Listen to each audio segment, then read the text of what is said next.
Not even in the craziest nightmare scenario did I think it would look this bad today so far against UCLA. Wow.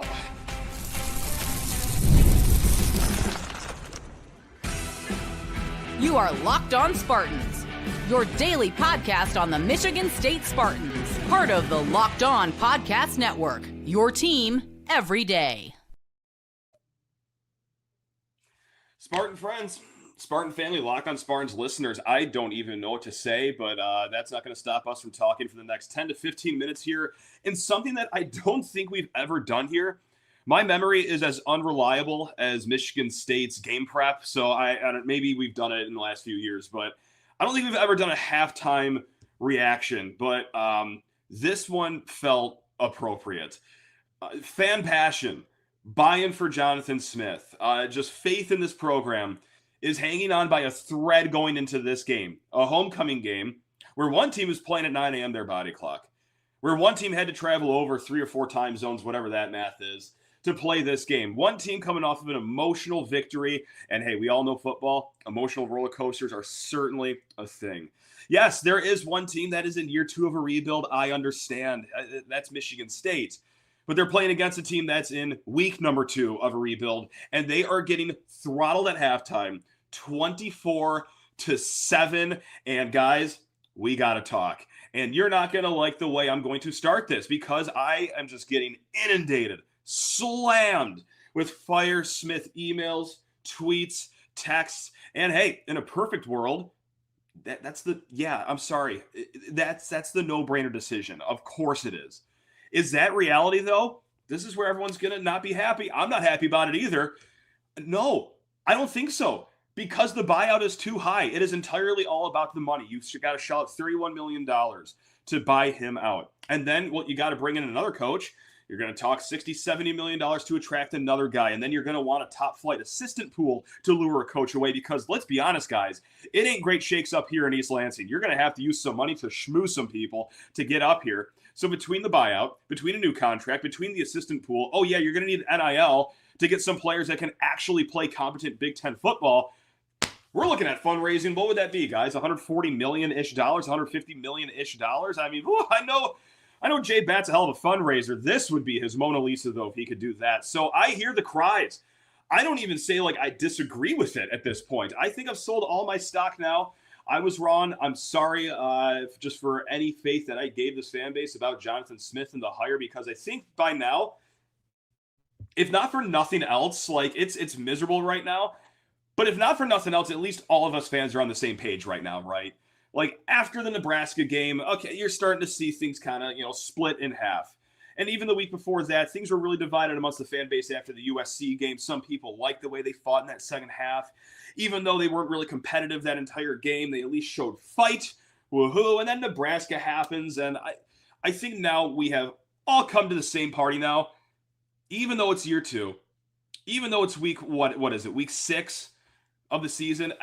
We all know that this seems like it's really going nowhere because neither side of the ball in all 3 phases really looks like it improved all that much, right? I mean, that's what you want to see in a rebuild. We're not asking the world here. I'm not asking for a 9-3 season, a 10-2 season. All that I asked for was just get to 6 wins. My prediction was 7 wins. But to get to those, you need to look better than the team that you're favored by 8 points. At homecoming, we just listed it right off the top here. They're playing at 9 a.m. their body clock. They're the ones that flew across the country to play this game. They're the ones in week 2 of a rebuild. And they're the team with more energy. They're the team that looks more put together. They're the team that's making plays happen. Like, I'm starting to boil it down to just something so simple. Like, we're not going to do schematics right now in this halftime show. But it truly is just effort, energy, execution. The 3 E's of what you're not seeing from Michigan State at all since their first scripted series of the game. Where to even start? Because it's not, I get it, like we're railing on the coaches right now. It's not all the coaches. The coaches aren't the ones that are overthrowing the receivers 20 yards downfield. The coaches aren't the one missing Omari Kelly down the sideline that would have been an 85-yard touchdown. And the reason it had to be an 85-yard touchdown is because I don't know if the coaches are the ones telling Christian McCray to return the ball, even though starting field position at the 25-yard line should be widely accepted on this team. I don't know why you thought you were Devin Hester all of a sudden to return that, but that, I guess, can come down to coaching. Not understanding what you should be doing in certain situations, just like UCLA's fake punt that downstairs in the basement that I'm at right now, we're enjoying a lovely bachelor party for my future brother-in-law, and we're all having a great time between this and the Tigers game. All 6 of us down there, though, knew that fake punt was coming. And then it comes the execution, which is going to lead into the defense here. This is gonna suck. Like, I'm not gonna like doing this whatsoever. It's gonna be mean. Think the world of the kid. This kid has gone through more in life than I ever will in 5 lifetimes. And I understand Nikai Martinez is hurt. He's not playing this game. You got to try another safety out there other than number 19. Missing the tackle on that fake punt. Getting torched beyond Bolivian in the pass game. Missing tackles. Surely there has to be another guy that's like 6 feet tall-ish, 180-pound-ish. I don't care if you got to go in the student section to drag him down and try to play him at safety, but there has to be other options to be played there. It is an all-around calamity. I guess if you want me to name who I'm most disappointed with outside the coaching staff, is the offense. And this is where we get into danger territory here, as if anyone's going to watch the rest of the season anyway. But if you're one of the sickos that will continue to watch the rest of the season, where's the hope? Because this was my whole talking point going into the game here, is that UCLA's defense, even in their win against Penn State, it sucks. Their defense is statistically horrendous in so many categories. They are last in the Big Ten at opponent yards per carry. They are dead last in giving up 10-plus yard explosive runs. Like, you're not seeing any of that from Michigan State. They are dead last in sacks, yet they're getting some pressure to the quarterback right here. They're causing that fumble. They're making plays. And isn't it so, almost swore, isn't that so freaking ironic that it's Anthony Jones making these plays too? A guy that, I'm just going to connect dots here. I don't know any inside information. I do sometimes in some situations. This is not one of them. I'm just going to go ahead and take a guess that, like, he's kind of maybe pushed out of the program. I don't know. He comes over with Chad Wilt. He's been here under Chad Wilt for 2 years between Indiana and Michigan State. I'd be shocked, like, if he just got up and left on his own accord to go to UCLA in the spring. Like, you're telling me that you couldn't use him? Like, it's been a disaster for the most part in the rush defensive end group, but you're telling me that you couldn't use Anthony Jones right there. I'm not saying that, he's the next Max Crosby or anything, but man, boy, is he looking better than a lot of things that we got right now. It's just a complete brilliant painting of a picture of just how this staff also failed this team in the portal too. I mean, that's just the personnel recognition, the talent recruitment out of the portal. It ain't it. It is not doing it. It is in some places. It's not a total dud. I think Connor Moore is really good. Matt Goldman's obviously very good. We're not seeing it, though, with 7 points. But, yeah, it's a disaster, guys. Look, we're going to talk a little bit more. I'm going to read some comments. We're going to just have a great time here. But first, I need to talk everyone's ears off about a lovely company. They go by the name of Mazda. That's right, because they craft cars for those who do simply more than just move. Oh, God, guys. Hey, Mazda, great company. I clicked on the wrong ad read copy. This is just, I'm looking like Michigan State's offense right now, aren't I? Mazda crafts cars for those who do simply more than just move, guys. And, they're not just about playing the game. They're about redefining it. These are the moments that do more than put points on the board. They move crowds, culture, and keep the game moving forward. Now, it says right here that the host should highlight a play or a player, something that defines the game here. So I'm going to need your help from the comment section. What on earth are we going to do for this one? I know what it is. The player of the game is anyone that drove to Spartan Stadium and is voluntarily watching this Drek right now. That's what it's going to be. I know that the early camera shots didn't look too good, but that is a packed stadium for homecoming because against all odds, you still found somehow, some way, 70,000-ish people that still care in this program for at least one more day, and I do not think that's going to be happening. So anyway, that's who's going to win the Mazda move forward moment of the game. When you follow what moves you, the unexpected is only the beginning, and boy, isn't this game unexpected. And just like there's more to every highlight, there's more to a Mazda vehicle. It's Mazda move and be moved. Also, guys, FanDuel, Wasn't Michigan State minus 7.5 a really good pick from yours truly? My God, I suck at gambling this year. What has happened to me? Anyway, guys, hey, FanDuel, if you want to just make the rest of your day even more exciting, if you want to find happiness in football, try to find it through FanDuel. Why not? The NFL season is here, and FanDuel has an offer you do not want to miss. Right now, new customers can bet just $5 and get $300 in bonus bets if you win that first $5 bet. That's right, guys.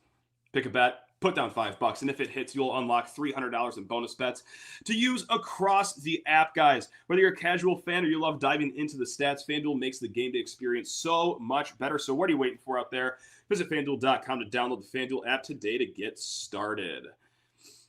I just got to point something out ironic. I packed one hat for this bachelor party, and it says good vibes only. So just had to point to the hat that covers this hairline.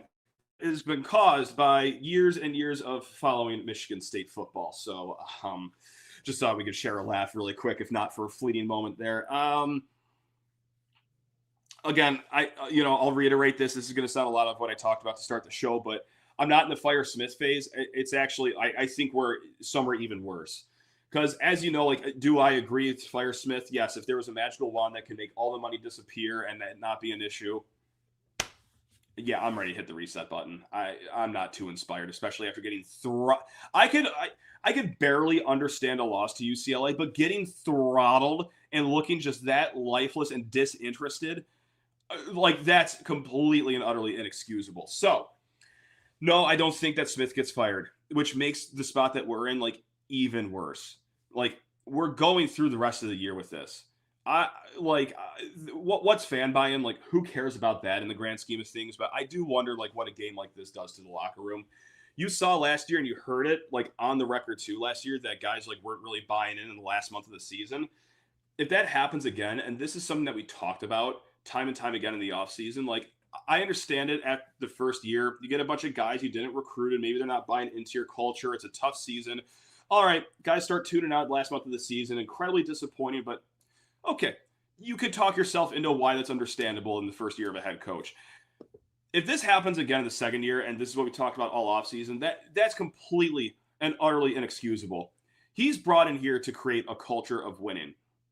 If you see any drop-off of effort, any more that you've already seen so far this game, like, it's going to suck. Because, again, I don't think he gets fired. So this is why we're in the worst spot. We got to trudge through the rest of this year, and then I don't know, just paint me as the bad guy for saying I don't think there's going to be a lot of positive buzz around this team in the offseason. Like, no one's going to be talking about the year 3 bump coming up, or, oh, hey, here's how it could get. But, like, the grand scheme of things, no one's going to care. The fan energy is going to be non-existent until we just wrap this all up and we eventually get a new guy in here.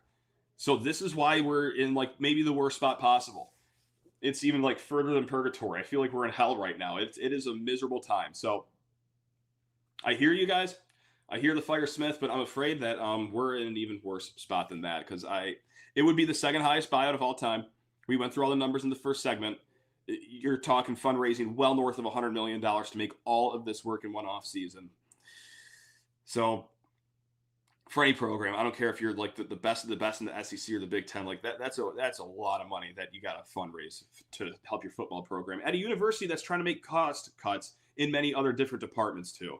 I know it's not sexy or fun to talk about, but, like, yeah, Michigan State's trying to make some money moves elsewhere. I don't think spending $150 million on football is going to be the best interest to President Kevin Guskowski or Guskowitz or Guskoopities. I don't care what it is. So that's what we got. Guys, thanks a lot for commenting for us at halftime. This is, I was going to say cathartic, but, like, I'm not even in the yelling mood right now. I'm not as mad as I am just sad and depressed, because you look like that against a bad Nebraska defense. You're looking like this against an even worse UCLA defense. Indiana's going to beat you by 80 next week. Michigan's going to land 5-year players in the hospital. And then what's after that game? It doesn't matter. Is that Minnesota? Good luck there.